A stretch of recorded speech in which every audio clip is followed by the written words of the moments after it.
Magandang araw mga kakutsero. Ito na naman po ang inyong lingkod na si Jigs na magbibigay sa inyo ng giya ngayong araw ng Sabado. Ngayon ay July 12, 2025 at meron po tayong 7 magagandang karera. Ang start time po natin ay alas 4 ng hapon. Uulitin ko po, itong aking giya ay purely review and analysis ko lamang at walang halong information. Simulan na po natin. Race number 1, kung saan magsisimula po ang winner take all. 3-year-old maiden race placer. Distance is 1,400 meters. Meron po tayong 7 kalahok. Sa karerang ito, ang napupusuan ko po dito, yung imported na numero 7, Lance in Gray, na papatubayan ni Uno Hernandez. Nanalo po ito sa kanyang unang barrier run. Maganda po ang panalo niyan, Lance in Gray. Kung magpo-protection po ako rito, siguro yung numero 4, Perfect Lady, na papatubayan ni JT Pabilik. Sa tingin ko, yan ang pwedeng makalaban niya sa karerang ito. Kaya dito sa race number 1, ang pili ko po, doon ako sa numero 7, Lance in Gray. Panigundo ko naman po, numero 4, Perfect Lady. Sa race number 2, kung saan po magsisimula po ang pick 6, Pilracom rating based handicap system race, class 5, 6 to 10 split. Distance is 1,400 meters. Meron po tayong siyam na kalahok sa laban na ito. At dito, ang posibleng maging senaryo po ng laban na ito, ang mga mabibilis po dyan. Andyan yung Crown Prince, sasakay ni A.R. Ramos, at yung numero 4 si Megan Maxine. Parehas bagong baba po ng grupo yan. Sa tingin ko, sila po ang mukhang nakakalamang sa karerang ito. Siguro kung gusto nyo ng proteksyon, ang pwedeng protection dyan, mukhang ito, inayaw lang ng karera, yung numero 5 potential. Itong karerang ito, itong race number 2, although anybody's race, pero para sa akin, mamimili na lang po ako dito.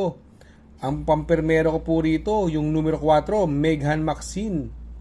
Panigundo ko naman po, numero 8, Crown Prince. At isasama ko pong pandeado, numero 5, Potential.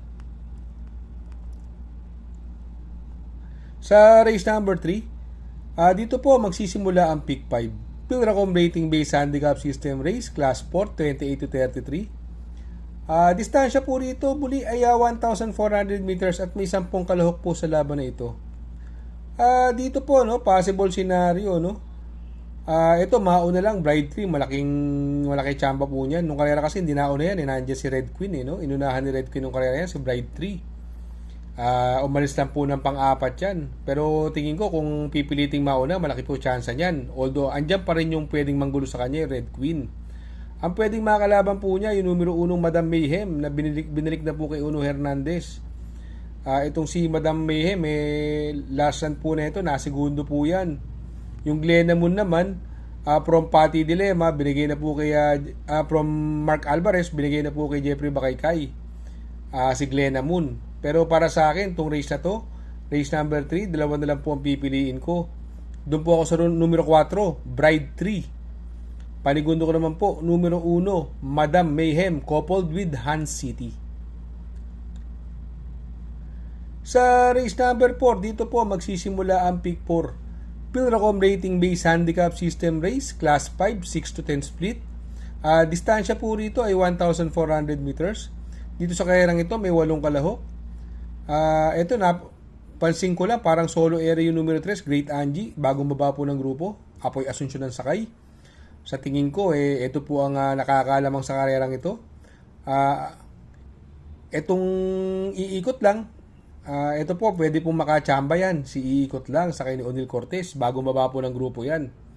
Ito naman si Electrify, ito, nung nakaraan, medyo talagang hindi na ganun siya kalupit lumimate, no? Pero siguro itong karerang ito medyo mababa na rin naman talaga yung grupo. Siguro baka makachamba na rin. Sakay pa rin siya nung kanyang regular rider na si JG Serrano. Kaya dito sa race number 4, magdadalawa po ako diyan. Ang pili ko po diyan, numero 3, Great Angie. Panigundo ko naman po, numero 5, Electrify, coupled with Anyare. Sa race number 5, Pilracom rating based handicap system race, class 4, 16 to 21 split. Distance is 1,400 meters. May 12 kalahok po tayo. Itong karerang ito ay anybody's race po. Walang tulak kabigin. Kung may kursunada kayong dihado, pwede nyo kuhanin. Pero dito po, napupusuan ko dyan. Doon ako sa bagong babang numero 10, Guerrero Warriors, na papatubayan pa ni Jeffrey Zarate. Ito si Guerrero Warriors, pwede pong iuna yan, pwedeng isunod. May magandang preba rin po yan, may 1.26 po yan, si Guerrero Warriors sa 1400 meters. At talking horse po kay JT Zarate yan.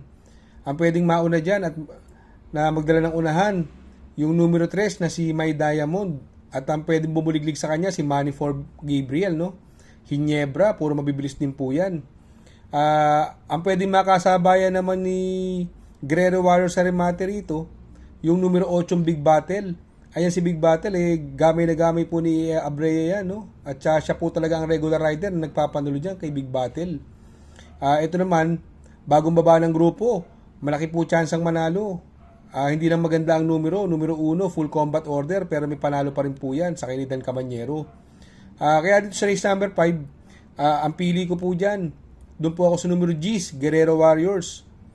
Panigundo ko naman po, numero 1, full combat order. At isasama ko pong pandiado, numero 8, Big Battle. Sa race number 6 sa penultimate race, Pilracom rating based handicap system race, class 5, 5 placer. Distance is 1,400 meters. At dito po may siyam na kalahok po sa karerang ito. Dito po napupusuan ko po rito yung numero 1 Modern Stroke. Binigay na po kay Michael De Jesus.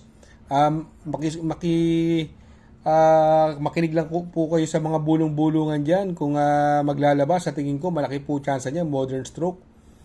At ito pong si MD De Jesus, ang Michael De Jesus, ang regular rider, nagpapanulo po talaga niya kay Modern Stroke. Ang pwedeng makalaban niya po dyan yung numero 8 Heroes del 96 na papatubayan ni Jeffrey Bakaykay. Sa tingin ko siya ang mahigpit na makakalaban niya rito sa karerang ito. Kaya sa race number 6 ang pili ko po, doon ako sa numero 1 Modern Stroke. Panigundo ko naman po numero 8 Heroes del 96. Sa race number 7 sa last and final race, Pilracom rating based handicap system race, class 4, 16 to 21 split. Distance is 1,400 meters. Meron po tayo 12 kalahok po dito. At another anybody's race po ang karerang ito. Dito po napupusuan ko po rito, no? Yung binigay na po sa Star Jockey, no? From AR Ramos, no? Numero 5 Top Grosser. Papatubayan na po ni Uno Hernandez. Sa tingin ko, yan po ang nakakalamang sa karerang yan. Kung may magbibigay ng magandang laban sa kanya, yung numero 3 na si Sting sa kanya ni GL Ciego, maipwesto lang na maganda si Sting, sa tingin ko malaki po panalo niyan. Kung gusto niyo po ng dihado, yung galing sa segundo nakaraan, ito super dihado nakaraan to. Yung numero 11 back page sa kanya ni Joel Cabarrios, baka mag-umento. Kaya dito sa race number 7, ang pili ko po, doon ako sa numero 5 Top Grosser. Panigundo ko naman po, numero 3, Sting. At isasama ko pong pandiado, numero 11, Backpage. Shoutout nga pala kay Sir Pax ng Barkadahan OTV. Located po siya sa 1139 New Antipolo Street, Corner Vargas. Malapit lang po sa Abad Santos, yung bagong ginawang tulay. Very convenient and attentive po ang mga tao. Pwede po kayong mag-EB at party while betting on racing. Baka magawi kayo dyan sa Herrera, Corner o Roqueta. Andyan po ang Pipay's Halo-Halo. Ang isa sa pinakamasarap na halo-halo at homemade lahat ng ingredients po dyan. Ultimo Ice Cream. Tabi lang po yan ng Pares at tatapat po ng Kapihan. Shout out kay Sir Arnel Mendoza. Please support his channel. Shoutout po, Sir Arnel Mendoza. Good luck mga kakutsero. Sana po matapat ang ating giya at yung mga nakasunod. Sana po ay magsitama po kayo. Ako yung makikiusap lamang at makikisuyo sa inyo na please like, share, subscribe, and hit the notification bell para update kayo sa aking mga giya. Good luck po and happy racing.